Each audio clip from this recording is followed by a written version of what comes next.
एक बार फिर से बहुत बहुत स्वागत है आप सभी का मेरे चैनल कन्वेंशनल साइंस में। प्रीवियस जो हमने वीडियोस बनाए थे उसमें हमने सेल्स ऑफ इम्यून सिस्टम और ऑर्गन्स ऑफ इम्यून सिस्टम्स ख़त्म कर लिए थे और आज जो है वो हमारी इम्यूनोलॉजी सीरीज़ की लास्ट वीडियो है जिसमें हम डिस्कस करने वाले हैं primary and secondary immune responses and host defence mechanism. तो चलिए चलते हैं। सबसे पहले देखते हैं primary and secondary immune responses. तो प्राइमरी इम्यून रिस्पॉन्सेज क्या होते हैं?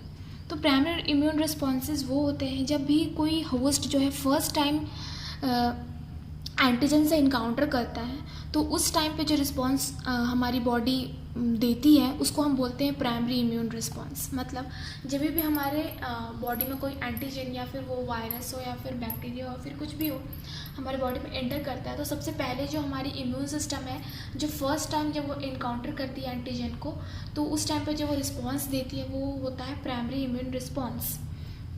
यहाँ पर मैंने एक फ्लो चार्ट के थ्रू भी समझाया है कि ऑर्गेनिज्म में एंटीजन इन दोनों की कांटेक्ट हुई फॉर द फर्स्ट टाइम तो टी सेल्स और बी सेल्स का प्रोडक्शन स्टार्ट हो गया। टी सेल्स में आपको किलर सेल्स भी होते हैं, हेल्पर सेल्स होते हैं, इफेक्टिव सेल्स होते हैं। किलर सेल्स तो डायरेक्टली डिस्ट्रॉय कर देते हैं और जो हेल्पर सेल्स होते हैं वो असिस्ट करते हैं बी सेल्स को ताकि वो एक्टिवेट हो और प्लाज्मा सेल्स प्रोड्यूस करे ताकि उसमें से एंटीबॉडीज़ रिलीज़ हो। तो जब ये सेल्स के प्रोडक्शन हो जाती है तो वो फिर डिफेंस मैकेनिज्म करते हैं और फिर इस तरह से हमारा प्राइमरी इम्यून रिस्पॉन्स होता है। सो अब देखते हैं सेकेंडरी इम्यून रिस्पॉन्सेज। तो इसमें लिखा गया है कि when the same antigens is encounters with the host again, मतलब सेम एंटीजन है और सेम होस्ट है। फिर जब सेम एंटीजन उस होस्ट के बॉडी में जाता है और फिर जब उसके इम्यून सेल्स उसका इनकाउंटर होता है उन दोनों का तो जो इम्यून सेल्स है तो इस टाइम वो याद रखते हैं कि यार ये तो वही पहले वाला एंटीजन है जिसने मेरे बॉडी को पहले हार्म किया था। तो इस बार वो मेमोराइज कर लेते हैं उस एंटीजन को, समझ जाते हैं कि वो तो वही एंटीजन है और फिर इस बार जो वो इम्यून रिस्पॉन्स देते हैं वो ज़्यादा इंटेंसिटी के थ्रू देते हैं, वो ज़्यादा स्ट्रांगली डिफेंड करते हैं उस एंटीजन का। तो इसलिए इस रिस्पॉन्स को बोलते हैं सेकेंडरी इम्यून रिस्पॉन्सेज।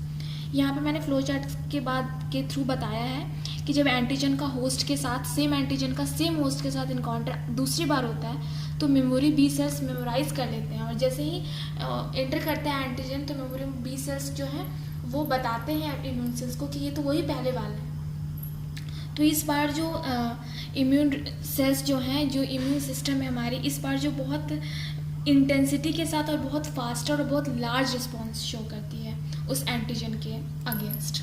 ठीक है, तो ये थी हमारी प्राइमरी और सेकेंडरी इम्यून रिस्पॉन्सेज। एक नोट भी इसमें बताई गई है कि primary immune responses is present in blood while the secondary immune responses present in spleen, lymph nodes, bone marrow and etc. तो इस चीज़ को भी आप याद रख दीजिए क्योंकि एक IIT के क्वेश्चन में पूछा गया था किसी ईयर के, तो इसलिए मैंने इसको नोट में लिखा है कि प्राइमरी इम्यून रिस्पॉन्सेज जो हैं वो ब्लड में प्रेजेंट रहती है लेकिन जो सेकेंडरी इम्यून रिस्पॉन्स है वो कहाँ पे होती है, वो स्प्लीन, लिम्फ नोड्स और बोन में पाई जाती है, बोन में होती है। ठीक है, अब हमारा जो दूसरा टॉपिक है वो है होस्ट डिफेंस मैकेनिज्म कि मतलब जब भी हमारे बॉडी के अंदर कोई बैक्टीरिया आएगा तो फिर हमारा जो बॉडी है किस तरह से उसको डिफेंड करता है। ठीक, तो 3 लाइन्स ऑफ डिफेंस होती है हमारी बॉडी में। कौन कौन सी होती है? फिजिकल डिफेंस, मतलब जैसे कि हमारे बॉडी में आया तो पहले हमारे स्किन में आता है, हमारे स्किन पे हेयर्स होते हैं तो बहुत सारे जो एंटीजन्स है वो हमारे हेयर्स पे रह जाते हैं, वो बॉडी के अंदर नहीं जा पाते, हेयर्स उनको ट्रैप कर लेते हैं। उसी तरह नॉस्ट्रिल के हेयर हैं तो उनको ट्रैप कर लेता है, हमारा नॉस्ट्रिल के अंदर जाने नहीं देता है नेसल पैसेज में, वो उनके हेयर्स जो हैं नेसल के हेयर्स जो हैं वो ट्रैप कर लेते हैं एंटीजन्स को। तो ये आपको फिजिकल डिफेंस में है। फिर आपको डिफेंस सेल्स हैं, डिफेंसिव सेल एंड प्रोटीन्स। इसमें आपको कौन कौन से आ जाएंगे? आपको माइक्रोफेजेस जिसको मैंने आपको बताया था कि फाइगोसिटिक नेचर के होते हैं, इनगल्फ करके डिस्ट्रॉय कर देते हैं, है ना। उसके बाद से आपको न्यूट्रोफिल्स, ये भी फाइगोसिटिक नेचर के होते हैं। उसके बाद से तीसरी है वो है हमारी इम्यून सिस्टम। इम्यून सिस्टम में जो हमारे इम्यून सेल्स हैं, हमारे इम्यून ऑर्गन्स हैं, वो किस तरह से डिफेंड कर रहे हैं, वो किस तरह से हमें प्रोटेक्ट कर रहे हैं किसी भी एंटीजन के अगेंस्ट, तो वो हम इम्यून सिस्टम में करते हैं। ठीक है, तो ये हमारी 3 लाइन्स ऑफ डिफेंस होगी। Once a host is attacked by a pathogen the host shows defend itself through 2 types of immunity. जब भी कोई पैथोजन के द्वारा अटैक कर दिया जाता है होस्ट तो वो अपने आप को डिफेंड करता है 2 तरह की इम्यूनिटी को शो करके, ह्यूमरल इम्यूनिटी और सेल मेडिएटेड इम्यूनिटी। अब ये दोनों क्या होते हैं, ये बहुत मोस्ट इम्पॉर्टेंट टॉपिक है, तो इसलिए आप इसको बिल्कुल ध्यान से पढ़िए कि जो सबसे पहले हम देखते हैं cell mediated immunity. As a name itself shows cell mediated immunity, मतलब इसमें ज़्यादा पर जो इम्यून सेल्स हैं उनका फंक्शन है ना। यहाँ पे कोई एंटीबॉडी रिलीज नहीं हो रही है, कोई यहाँ पे आपको केमिकल्स रिलीज नहीं हो रहे हैं, आपको सिर्फ सेल्स का यहाँ पे यूज़ हो रहा है, जो इम्यून सेल्स है, जिसके बारे में आपको हर एक इम्यून सेल्स के बारे में आपको बता चुकी हूँ। तो जो पैथोजेंस हैं जब वो हमारे बॉडी में एंटर करते हैं, तो जो फाइगोसिटिक सेल्स है जैसे कि माइक्रोफेजेस, न्यूट्रोफिल, ये सब वो क्या करते हैं, एंटीजेंस को, पैथोजेंस को सेल सरफेस पे ही ट्रैप कर लेते हैं। उसके बाद से जो डेंड्रिटिक सेल्स है वो रिप्रेजेंट करते हैं टी सेल्स को कि देखो एंटीजेंस आ गया है। फिर उसके बाद क्या होता है कि जो हमारे टी सेल्स है वो एक्टिवेट हो जाते हैं और फिर वो डिफ्रेंशिएट हो जाते हैं। कौन कौन से चीज़ में, तो सबसे पहले इफेक्टर टी सेल्स में, किलर टी सेल्स में और हेल्पर टी सेल्स में, ठीक है।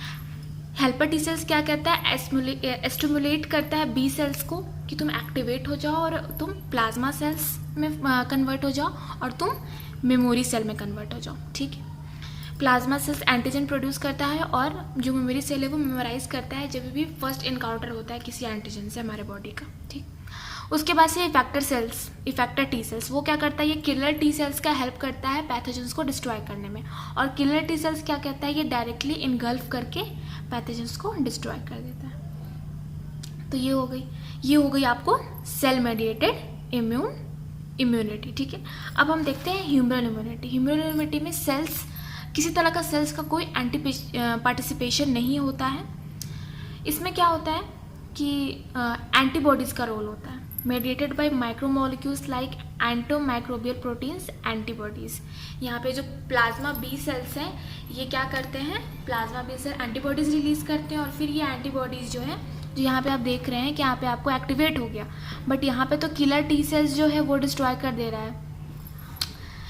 यहाँ पे तो हमारा जो प्लाज्मा बी सेल्स हुआ है वहाँ पे जो एंटीबॉडीज़ ये रिलीज़ करेगा उसका तो कोई यूज़ नहीं हो रहा है, क्योंकि ये सेल मेडिएटेड इम्यूनिटी है। यहाँ पे हर तरह के सेल्स का यूज़ हो रहा है, किसी तरह का केमिकल्स का नहीं यूज़ हो रहा। और जबकि ह्यूमरल इम्यूनिटी है उसमें किसी तरह के सेल्स का यूज़ नहीं हो रहा है, इसमें सिर्फ केमिकल्स का यूज़ हो रहा है। तो जो प्लाज्मा बी सेल्स से एंटीबॉडीज़ निकली उसी का यूज़ होता है ह्यूमरल इम्यूनिटी में टू डिस्ट्रॉय द एंटीजेंस।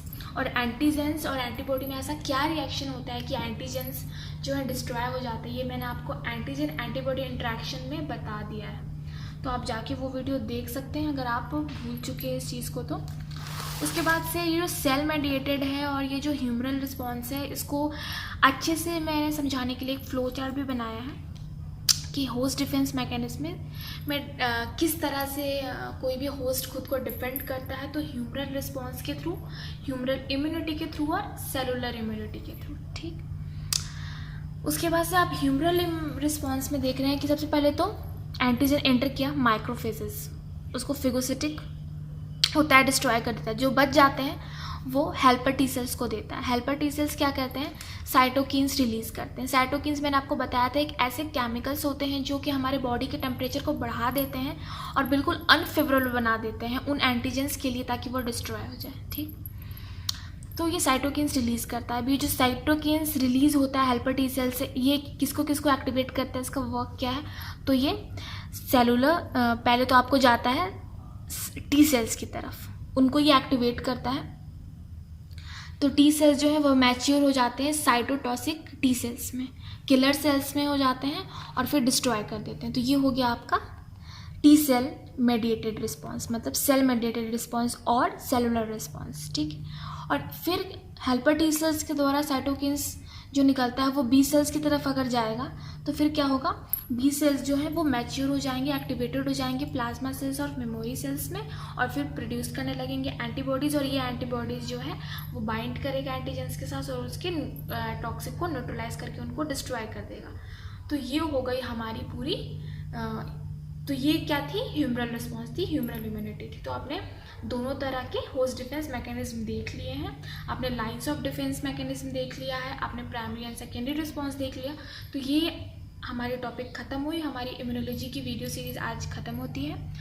आपको इस वीडियो से रिलेटेड या फिर इम्यूनोलॉजी वीडियो सीरीज़ के किसी भी वीडियो से आपको कोई भी डाउट है तो आप बिल्कुल मेरे को कमेंट बॉक्स में पूछ सकते हैं, या फिर आप मेरे इंस्टाग्राम चैनल पे मुझे डायरेक्टली डीएम कर सकते हैं। कन्वेंशनल साइंस के नाम से मेरा पेज है इंस्टाग्राम पे, आप मेरे को फॉलो कर सकते हैं और वहाँ पे आप मेरे को डीएम करके अपनी क्वेरीज क्लियर कर सकते हैं।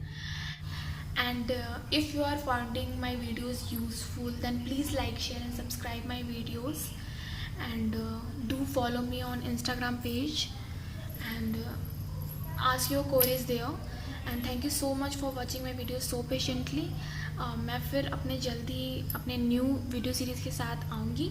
अगर आप लोग की कोई सजेशंस है कि मैं किस टॉपिक पे बनाऊँ तो आप लोग बिल्कुल सजेस्ट कर सकते हैं। And thank you so much.